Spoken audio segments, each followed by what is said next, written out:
இன்னைக்கு கொடி நாளை முன்னிட்டு முதல் ஃபார்ம் கேப்டன் மேல நான் கட்டுறேன்.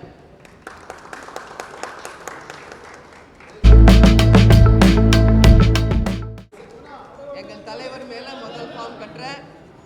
இரண்டாவது ஃபார்ம் வந்து என் மேல கட்டுறேன். இன்னைக்கு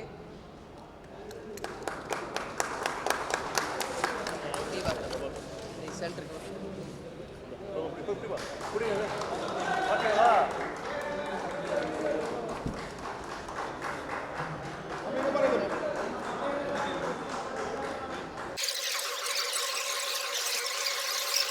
இல்லை ரெடின்னா சொல்லுங்க, நான் பேசுகிறேன்.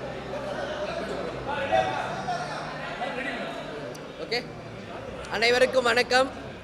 இன்றைக்கு தேசிய முற்போக்கு திராவிட கழகத்தின் 26வது ஆண்டு கொடிநாள் விழா. இன்னைக்கு தலைமை கழகத்திலும் கேப்டன் வீட்டிலும் சுதீஷ் வீட்டில் தமிழ்நாடு முழுக்க இருக்கின்ற அனைத்து மாவட்ட கழக செயலாளர்கள், அனைத்து ஒன்றிய நகர பேரூர் கிளைக்கழக நிர்வாகிகள், தொண்டர்கள் என்று தமிழகம் முழுவதும் இன்றைக்கு கேப்டனால் அறிமுகப்படுத்தப்பட்ட எங்களுடைய மூவர்ண கொடி பட்டொளி வீசி பறக்கும் வண்ணம் தமிழகம் முழுவதும் இன்னைக்கு நம்மளுடைய கொடி நாளை நாம் கொண்டாடி கொண்டிருக்கிறோம்.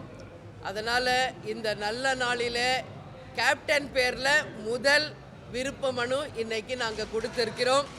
இதே நாளில் தான் ஏற்கனவே 2011 கேப்டன் அவர்கள் அவருடைய விருப்ப மனுவை கொடுத்தார். இப்பொழுது மீண்டும் தலைமை அலுவலகத்தில் கேப்டன் பேரில் முதல் விருப்ப மனு இன்னைக்கு நான் கொடுத்துருக்கிறேன்.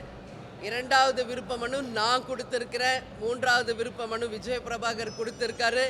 அது மட்டும் இல்லாமல் இன்னைக்கு கழகத்தை சேர்ந்த நிர்வாகிகள், தொண்டர்கள் எல்லாம் பெருவாரியாக வந்து விருப்ப மனுவை கொடுத்துக்கிட்டு இருக்காங்க. எனவே வருகின்ற 2026 தேர்தல் நிச்சயமாக தேமுதிக அங்கம் வகிக்கும் கூட்டணி மகத்தான வெற்றி கூட்டணியாக இருக்கும்.